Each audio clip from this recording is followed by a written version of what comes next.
Hello all, Stacy the Black Feather Intuitive, and welcome to Divinely Decked Tarot and Oracle Reviews done Stacy style. And today I am super pumped to be introducing this new deck. I literally just pulled it out of the mailbox. It's actually still warm. I'm really excited about that. This is a deck that I found on Etsy, and it's called the Soul Sparkle Tarot. I want to make sure I pronounce it right, the Niveus deck, and it's a white framed deck. This is one of those decks where it came in a couple of different configurations, and I chose the white framed deck. It came all the way from India, so I've been waiting, I want to say 6 weeks, I think, for this deck to arrive, and I'm so happy that it's here. So let's check it out and do a little bit of an unboxing. Kind of excited to see what this is all about. And when I was searching for these decks, or I actually saw this, I think a version of this or something similar to it on another review channel.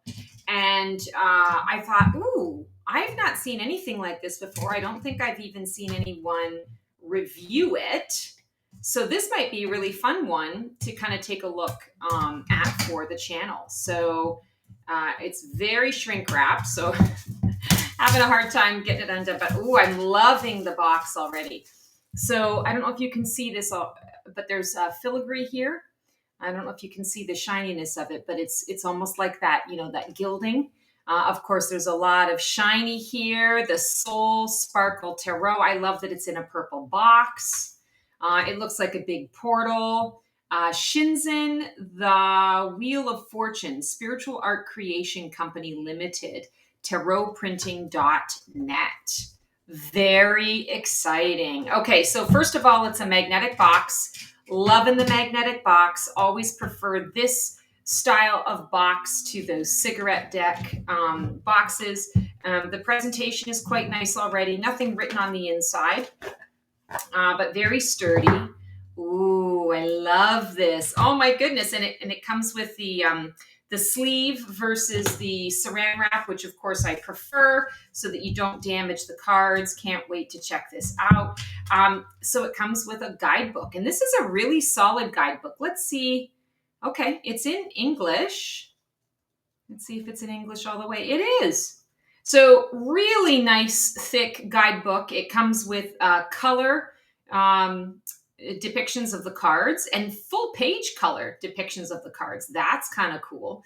It looks like every deck has a quote, has the keywords, a quote, and then a message about the cards. So, as a traditional tarot sort of reader, like knowing the system of tarot, I often don't use the book. But it would be really interesting with this one to kind of check out what the authors and the creators' visioning of each of the cards is. Wow, and she gives a full picture for each of the cards, not just because, sometimes they do that for the major arcana, and then the minor arcana, they truncate and, just sort of throw them, 2 or 3 on one page. But each page, each card gets its own 2 pages, gets its own feature. That's cool. Looks like there's just a quick little card spread. Talks about keeping a tarot journal. That's kind of fun. Just a simple card spread. Here's a small list of the 3 card spread. Here they have the Celtic cross. And then the end. So this booklet was written by Joan Marie. The sparkle in Joan Marie's soul comes from her pet bunny, whose name is simply Bunny. Aww, I love that. Well, that is promising. Really liking that. And the backs of the cards are really quite beautiful. Let's take a peek here. So again, similar to the front, that Wheel of Fortune that we have, only this has the infinity sign on it. It is reversible. It's that beautiful, it's kind of like a matte finish. It's not rose petal feel exactly, but I think that's because of the designing on it. And you can see that we've got the shiny designing on it. I just love the back of these cards. Oh my God, I'm so excited. So I can't wait. The cardstock is really good quality. I really like it. Not too thick, not too thin. I bet you these shuffle really well. Let's just, yeah, these are going to shuffle really well. So we'll shuffle them at the end. And let's kind of take a peek here because I believe I saw the Fool as the first card. Yes. Okay. So let's take a look. Again, this reminds me of my favorite deck, Chromatic Fates Tarot, where every card has a little bit of gilding in it.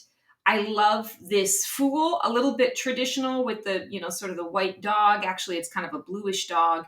Loving the sunrise or the sunset, depending on how you look at it. Of course, we have that portal energy. I wonder if that's going to be a feature of a lot of the cards. Here we have the Magician. Oh, gorgeous. So we have the infinity sign here. Again, that gilding. We've got the wand, the sword, the cup, and the pentacle. He's holding his wand up. He's in the forest. He's cooking up some goods. Let me just turn these over so that I can keep them in order. The High Priestess. Oh, she's beautiful. I love seeing her profile.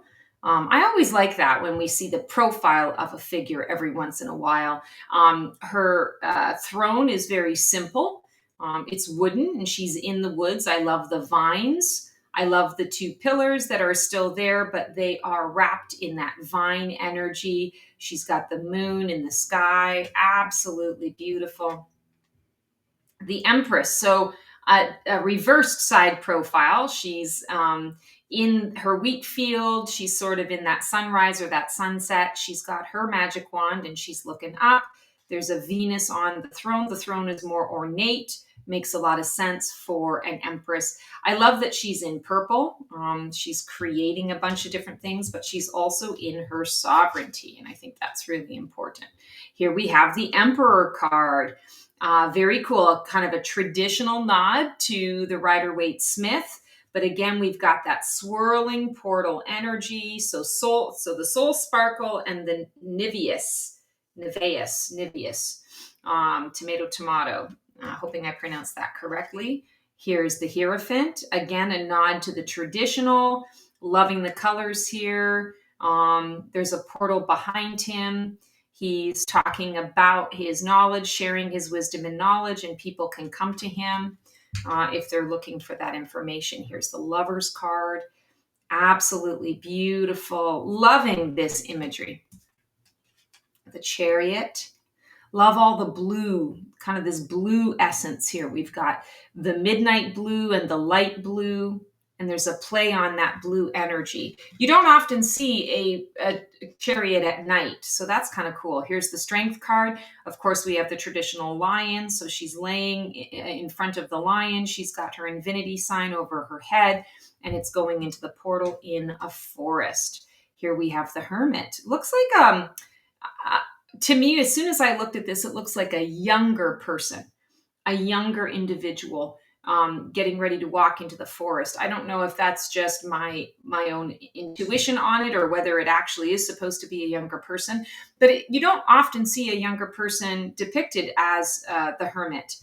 So I kind of like that. And a person that's going into the portal, getting ready to learn about themselves, being enthusiastic about it. The Wheel of Fortune, absolutely gorgeous. So I thought when I had read that the cover was the Wheel of Fortune, but what we're seeing is the wheel is kind of throughout this entire deck so far, or at least the major arcana, I should say. Don't know how the rest of it's going to go. We shall see. Justice. So again, justice sitting on a throne this time. The scales of justice are above. They're holding the sword of truth. And they are also in between those pillars. Here's the Hanged Man, the Hanged One, Tarot. Loving the font as well. Just need to point that out. Love that he's hanging over water. That's not something you often see. Most of the time he's hanging in a forest. But here we have water, and we even have like the water bubbles, the air bubbles. So suspended in his above his emotions, his feelings. That will give an interesting read. Here's the Death card. And again, a nod to the traditional Rider-Waite-Smith. There's action here. So the transition, the shift, the change, the transformation is in motion, and the people are witnessing it. It's almost like they're calling death in. Temperance, beautiful. So she's on this floating jut of rock, and there are other juts of rock that are creating this waterfall, and this is where she is getting her source. The Devil card, interesting. So they are chained, and in this depiction, they really are. They are held tightly, so it's not like they can walk out of their chains. Often in a Rider-Waite-Smith depiction of the devil, it's indicating how you're getting in your own way, you know, that there are ways that you're kind of maybe imprisoning yourself. In this case, they're not so much. So I feel like that lends itself to an interesting interpretation when you get this card. The Tower, liking this. So the Tower still stands. It's just starting to kind of to come down, you know, to fall down around. But what you're noticing is that the gates around the tarot are falling, and there's this huge storm. I love that there's red in the storm. So, you know, I'm all about color. And so I would say with this, the red is the root chakra. So something is changing in that physical, something is changing in relation to your resource or your feeling of safety and security. Here's the Star card, always a beautiful card for me, a determination of whether or not I'm going to like the deck. And I'm definitely liking this deck so far. There's no question. Hi, Neo. Neo agrees. You know, as soon as I get on camera here, he's got to have his, you know, 15 seconds of fame or whatever it happens to be. Loving this, that she's standing on the stones in the middle of the water. So yes, there's land around her. We often see, you know, she's got 1 foot in and 1 foot out kind of thing.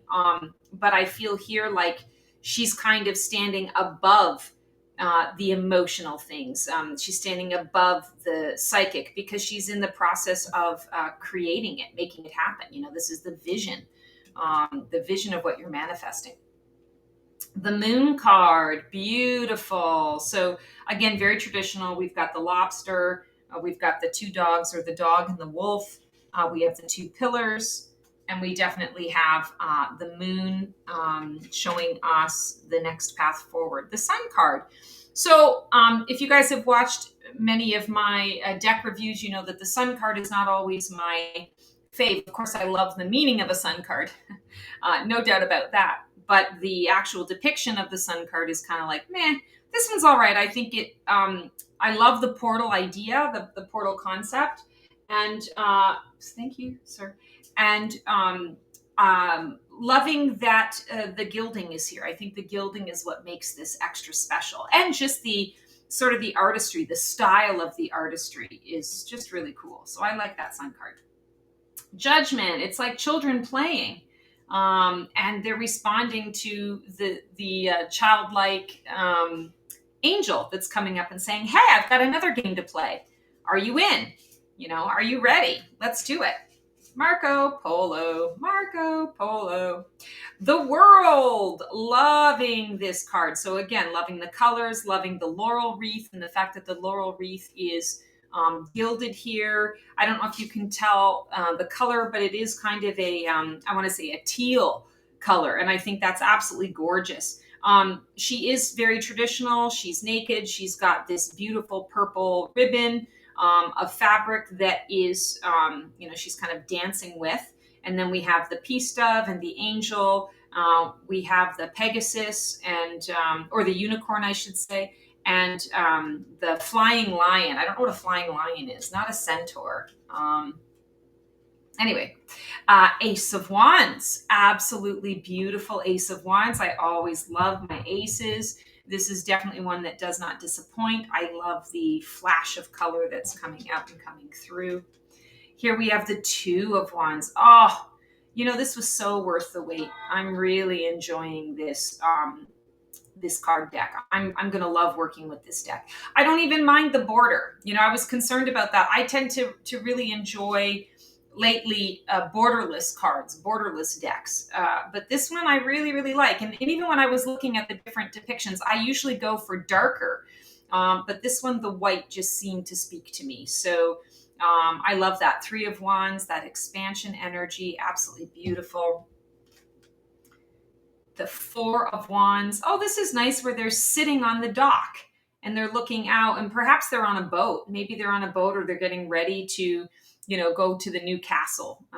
They're looking out over their future, but they're celebrating, and they're celebrating in love. I think that's beautiful.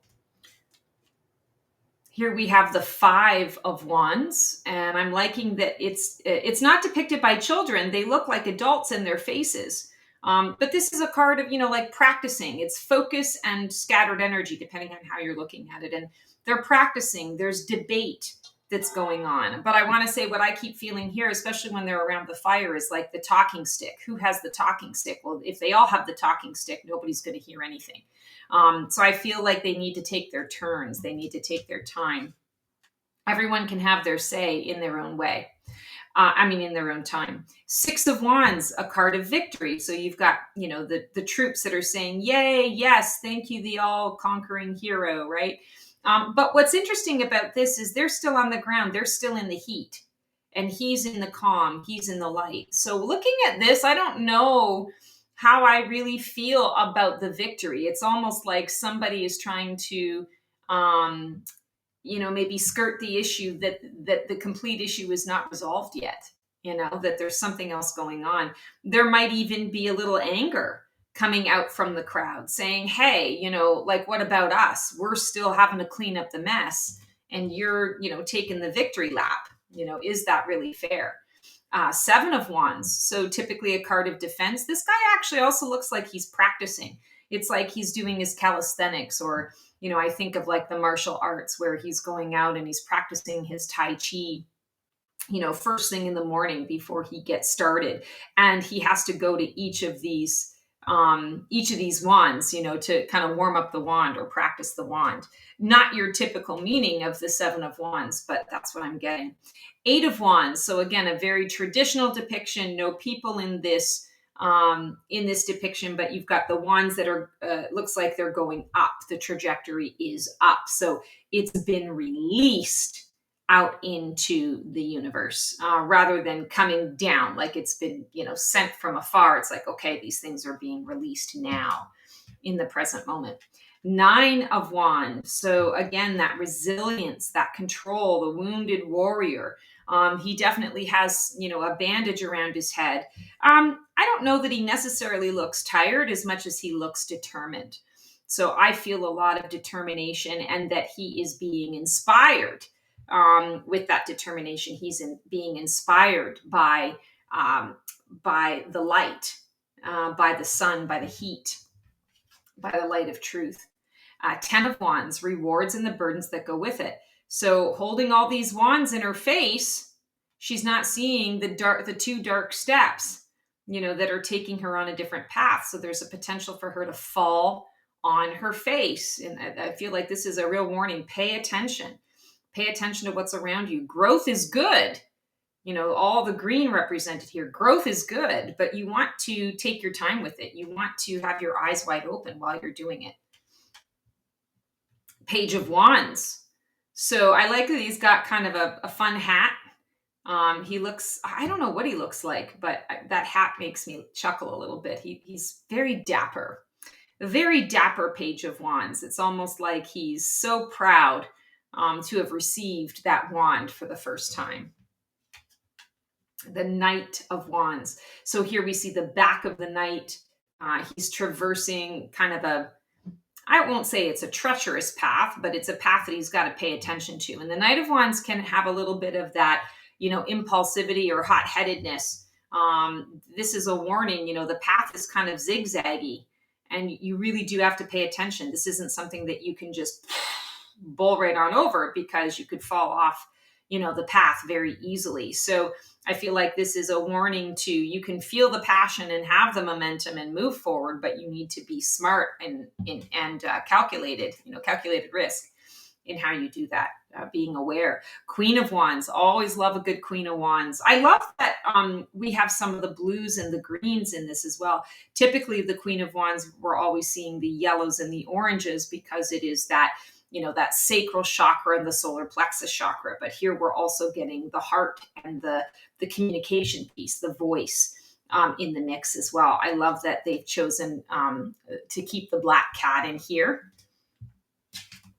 Here we have the King of Wands. I love that he is all decked out in purple. And interesting that his wand is not lit up, but the mirror that he's standing in front of has a hint of that fire. It's interesting. It's more about the reflection, or what is he choosing not to see? What is he choosing not to look at? I feel the word tired coming up when I look at that card. Ace of Cups. So a beautiful depiction here, and how interesting. Normally Ace of Cups, you get a lot of the whites and the pinks and like it's very bold and it's super sunny. Here we have a more subtle depiction, and we've got a lot of the greens that are coming up into this heart energy, healing, abundance. The hand is blue, the water is blue, the cup is kind of a gold-ish. Maybe a dulled gold. Maybe it's more clay. I'm not sure. And then we have the peace dove that's in there. So very interesting. Not expected. The ace is not expected. Two of Cups. Beautiful. So traditional, the caduceus, the house, two people sitting there clicking coins together, or clicking cups together, celebration of sorts. Three of Cups, a big celebration. Here's the big cheers. They're dancing. They've all got bare feet. And I love that it's red. So there's the passion, the fire, the beginning of something new. It almost looks like they're toasting because they're getting ready to walk into a new venture, a new journey together. I keep hearing, if you were to get that like as a business owner, it really symbolizes a new business opportunity that's popping up. Four of Cups. So in this depiction, he's not paying attention to the three that are done. He's paying attention to the fourth, but there's a window between himself and that Four of Cups. So what does he do? Does he break the window? Does he, take the chance that, he runs out and that he doesn't miss the cup? What's with the barrier, right? What's with the barrier? And that's that delay, right? I see it. I want it. How do I get to it? There's an extra step that I have to jump through. Extra hoop. Five of Cups, so the card of grief, and all of the cups are behind her. Yes, she's reflective. She's sitting on this, it looks like a suitcase that is floating in the water. So it's kind of like she's sitting on that, she's floating in the water. So that water energy or ocean of emotion. But she is facing the new dawn, the dawn of a new day. So this card feels very hopeful in its sense of grief and loss. It's almost like she knows she's going to get there. She's just taking her time. She's taking the time to process what it is that she feels. Here we have the Six of Cups, very traditional again, the two younger hooded children in the castle, and one of them is giving the flower to the other. Seven of Cups energy, so dreams, illusions, choices. Again, loving the red in the sky. They often say red at night, sailors delight. Red in the morning, sailors take warning. So you could look at that in that way too. Is there a storm coming? What are you needing to prepare for that storm? But absolutely beautiful. I love that it's supposed to be tree branches, but it makes me think of antlers. So I feel like there's support behind this person that perhaps we're not seeing. Eight of Cups, that delving deep or walking away. Loving the color choices in this card. The blue is at the bottom and she's walking up into the light. So very hopeful. This is a hopeful card. I also love that it is still depicting the eclipse. It's the only card in the Rider-Waite-Smith Tarot that depicts an eclipse. Nine of Cups, the greedy merchant, but also wishes fulfilled. He looks stubborn. He looks mad that he's had to, maybe display his cups to let people know what he's got. It's almost like secrets revealed in this case, and he's not particularly happy about it. Very interesting interpretation of that's coming up. 10 of Cups. So again, it's the desired outcome, what we would like. And I don't always like that it's a kind of a family depiction, but that's the way the Rider-Waite-Smith original tarot is. So a lot of people go with that. I like to shift things up a little bit. It's a different outcome. But the point is, it's all there, and there's a hint to a rainbow. Not quite a rainbow here, but a hint to a rainbow. And I love follow the yellow brick road is what I keep thinking. So I feel like maybe, I don't know if that's intentional or not, but it makes me think of the Wizard of Oz. So a nod to the Wizard of Oz. Page of Cups. He's cheersing somebody. He's very relaxed. He's sitting back and he's cheersing someone. We just don't know who he's cheersing. Perhaps he's cheersing you. Knight of Cups. So the romantic at heart and loving the purple on the bottom. You've got the blues and the greens and the yellows on the top. Feeling like he's the calm in the storm in this depiction. Here's a beautiful Queen of Cups.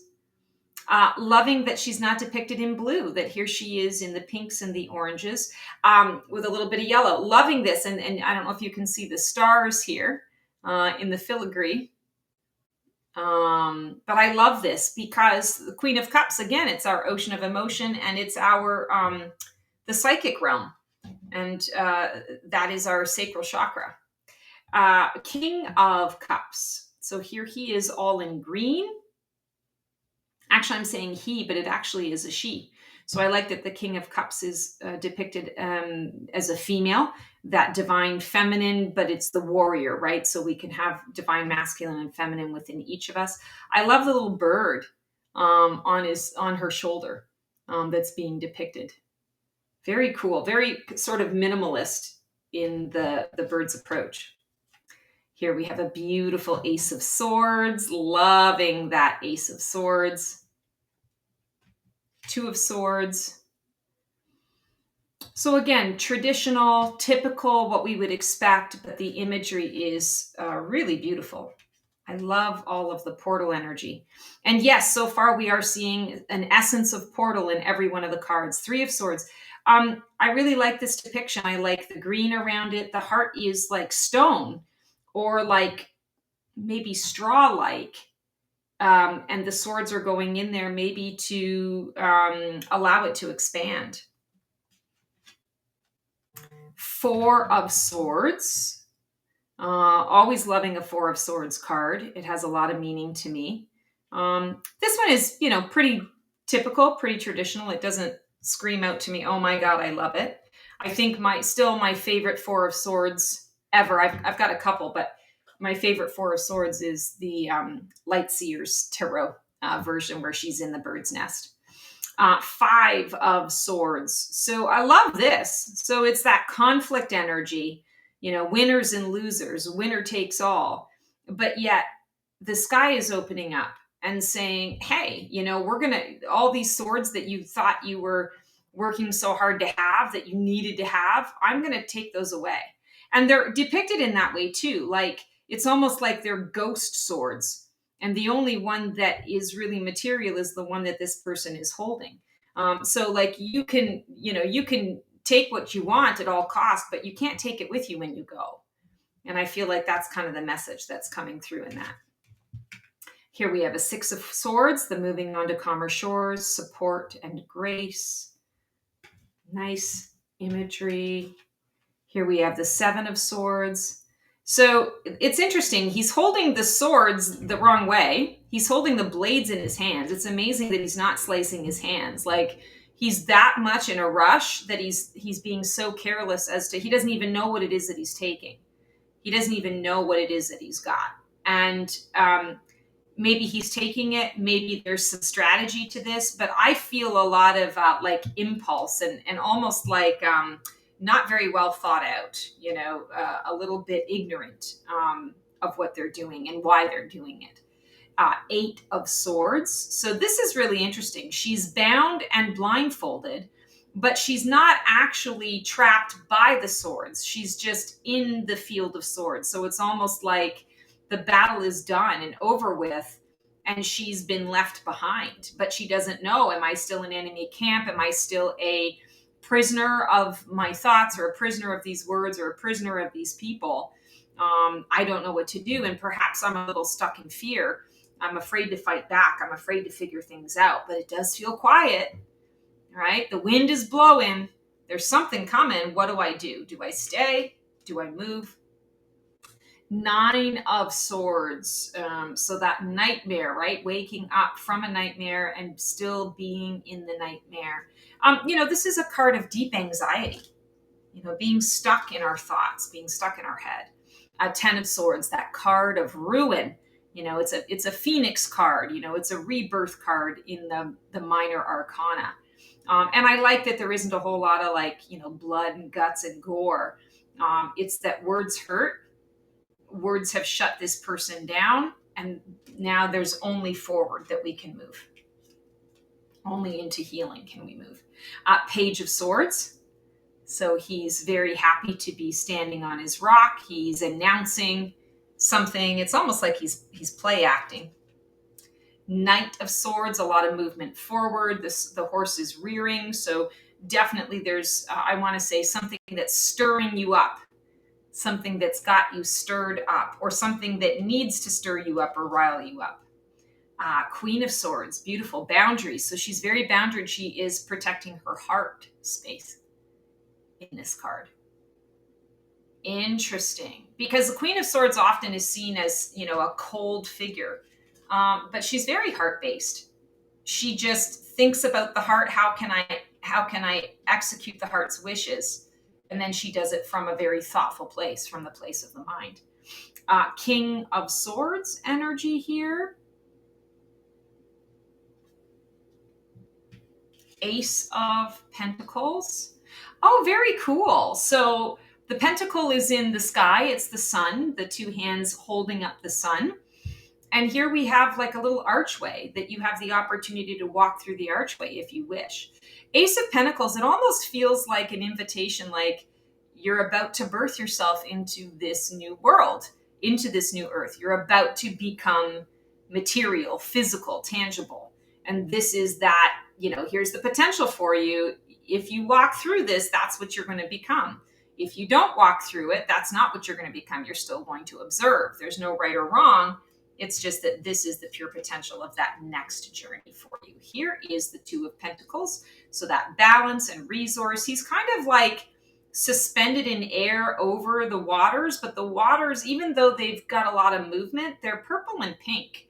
So it's the self-love, the self-care, the waters of our intuition, the waters of our psychic energy. And I feel like this is really balancing out, your energy levels. What are you bringing into the physical at this time, as above, so below? And it's adjusting your energy levels to suit what that is. Our bodies can get burned out if we're not careful from all the psychic receiving. Three of Pentacles, that collaboration. And I almost get a sense of teaching. It's like he's teaching or he's communicating here. Yes, they're holding the scroll, they're holding the instructions, and he's guiding them as they go, and they're willing pupils, willing students. Four of Pentacles, interesting that he's sort of sitting on top of a box, and there are all of these other boxes that are around him. He's boxed in by his money, by his coins. He's stuck. He's limiting himself. Here's the Five of Pentacles. Oh, it looks like they're running away from something. That's my first impression. They're running away, and they're running away from something so quickly that they don't have time. They're missing out on, just if they look to the side, they would see what it was that they were needing. They would receive clarity or receive an opportunity for assistance. Six of Pentacles. So this person does not look extremely generous. This person looks like, yeah, okay, I'm going to give you something, but there's a string, there's always a string attached. What am I going to get in return? And, you can see here, like the scales of justice, there's balance. She's keeping 3 for herself, but she's happy to give, well, maybe not so happy. She's willing to give these other 3 coins, but I don't know how generous she looks to me. I feel like she's somebody who says, yeah, I'll do it, but what do I get in return? So there's a little bit of that energy in that interpretation. Here's the Seven of Pentacles. This is the reaping rewards. The harvest has come in. Reaping rewards for all the hard work that you've put in. She's walking towards the tree that is all in bloom. It's interesting that it's at night. What does that indicate at night? And I get a little bit of like sickness energy here as well. So if I were to pull this card in a reading, I feel like there may be a warning or notification that there might be something in the physical or a sickness, an illness that needs to be considered. Here we have the Eight of Pentacles. And so this is that mastery card. Learning the tricks of your trade, learning to bejewel and bedazzle what's in front of you. And also, the joy of getting lost in the work, the joy of the learning process. Nine of Pentacles. Oh, I love this. Generosity. Generosity of spirit, generosity of, I want to say, the physical, all the things that you have, but also this is a card that says, I've worked really hard to master my skills, to hone my skills and to really get to a place in a space where what my skills and my gifts are, I'm happy to share with you. I feel that I've mastered them enough that they're worthy of being shared. The grapes and the grapevine here symbolizes, it's not easy to grow grapes. It's not easy to grow them to fruition and to make them, taste good and taste sweet and, all the things and the stuff. It's interesting as well. The bird that is on her hand is blindfolded. There would be an interesting interpretation to that, because birds often represent source energy. They represent freedom. It's the quality of air. Why is it blindfolded? The third eye, maybe connecting to the third eye, getting out of what you see with your two eyes and leaning into what you're feeling or sensing. Very interesting interpretation. I love sort of the peachy colors in this. 10 of Pentacles. So this is our legacy, right? And of course, we have the older gentleman and the dog that he's connecting with. He's sitting on his throne. There's a hint of the castle in the past. There's also the castle in the now. And this is his legacy. This is what he has left. But it's interesting. He's not sharing in this legacy necessarily. He's witnessing it, but he's once removed. That's kind of interesting. But the dog is there. His companion is there. And the companions, the creature companions in the deck often represent spirit, source energy. So maybe he's close to a transition as well. Interesting. Oh, I love how this deck is speaking to me. Page of Pentacles. So this Page of Pentacles is interested and curious in learning about things, the study of things, how to do things, why things work the way they do. Knight of Pentacles. So not a little bit in movement, but not in a hurry. He's got his face covered. He's proud of who it is that he is, his identity. He's proud to be a knight. He's in kind of a barren land. There's not a lot of forestry or leaves. So perhaps this is the fall or the winter that we're dealing with. Very interesting. And he kind of stands alone in all of that. His back is turned to the light. So the Knight of Pentacles typically is the slowest knight in the deck. Not the one that you want when you want something yesterday. That's for sure. Queen of Pentacles. Oh, she's beautiful. Here she's focused on the pentacle though. And I think that's really interesting. You don't often see that. She's usually a card of resource, happy to help other people out. What is mine is yours. Come on in. I'm happy to share. And I'm also going to do you one better. I'm going to teach you how you can do this for yourself. In this one, she's very focused on the pentacle itself. A lot of different interpretations in that regard, but she is looking into the light that it brings, into the light that it sheds. Maybe she's examining it because it's time to make more. King of Pentacles. So the King of Pentacles, oh, I love that he's not green. That's fantastic. He's the purples and the reds. He represents enlightenment with all of the suits of the deck. I feel represented by the colors, the orange, the blue, the yellow. He's on a throne as well. He's a little bit higher up, but he's sitting. He's passive. He's not really active in the way that he's, sort of moving forward. He's ruling, but he's ruling from an observer's standpoint. Okay, and here we have a couple of card backs here. There's something I know about you that you may or may not know about yourself.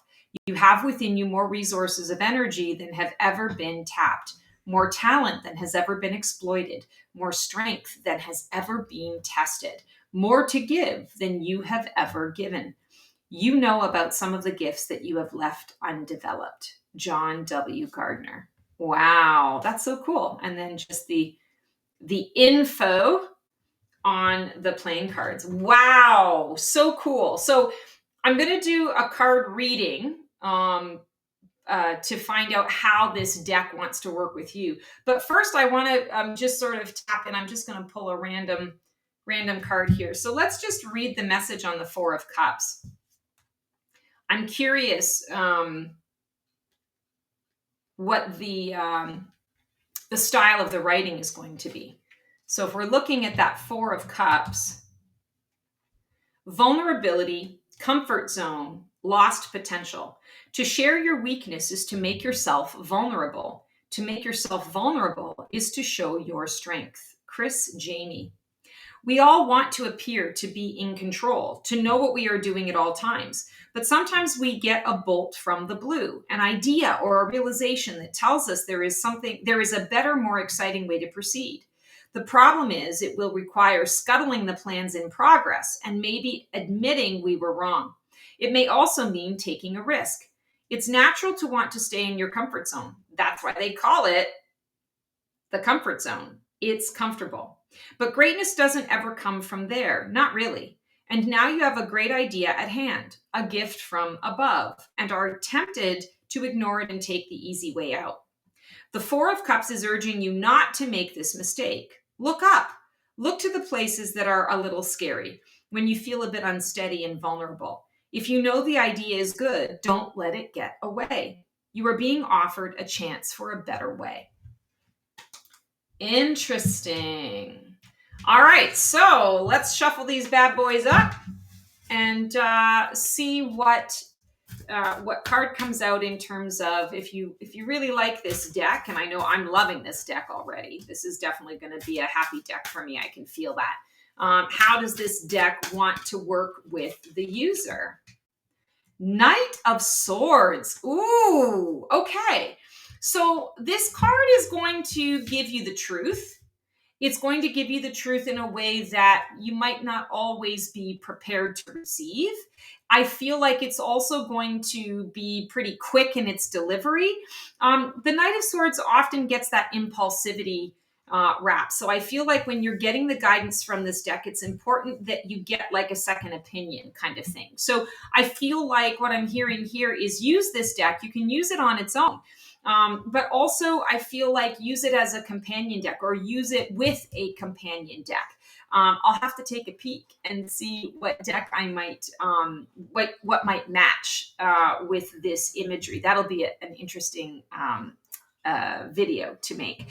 But definitely feeling here that you're going to want to, you're going to appreciate the information that's given. You're going to appreciate the clarity that this deck provides, but you also are going to want to take a little bit of time to think into it, to sit into it, to get a second opinion. That second opinion is very likely going to validate the information that this deck provides, but it gives you that extra validation, gives you that little extra step, that little bit of time to let it absorb, to let it sink in. I want to just pull one more card on this, especially around that sort of that companion deck energy. Like, what energy can you use to sort of, yeah. Okay. So this is the message that we're supposed to get. So the Knight of Swords and the Hanged Man. So this is a deck that is going to invite you to sit into the message, to not act impulsively, to understand that there's truth, but it's also going to give you a different perspective, a fresh perspective, a perspective that maybe you're not expecting. You might want to get validation for it or not, but at the end of the day, I feel like this deck wants you to take a pause, take a breath, to understand that the information that's coming through doesn't have to be acted upon right away. It's information that you want to sit with for a little bit. Not to say that you can't use this deck if you've got a decision to make today. no, I mean, absolutely use the deck for that. I feel like just prepare yourself for the fact that the cards are going to give you some food for thought. And it may be just that you need a little extra time to process and integrate the information, to sit with it and allow it to unfold a bit organically before you step in and make the choice. Wow, that's so cool. Oh my goodness. So that is our Soul Sparkle Tarot, the Niveus deck. And this is definitely one that I'm super excited to have in my collection. I hope you enjoyed this deck review. Always so fun to share this information and to share my love of cards with you guys. Please feel free to put any information in the comments, your opinions on the deck, things that you liked, things that you didn't like about it. I would love to create a dialogue around this. And as always, until I see you next time, transform well. Oh my God, first day with my new tongue. That's our show for today. I hope you enjoyed it. It was great to connect with you guys. Please like, subscribe, and comment for more content like this. And feel free to follow me on Blue Sky for even more content every single day. Can't wait to see you guys next week for another installment of Black Feather Couture, Divining the VIP Life.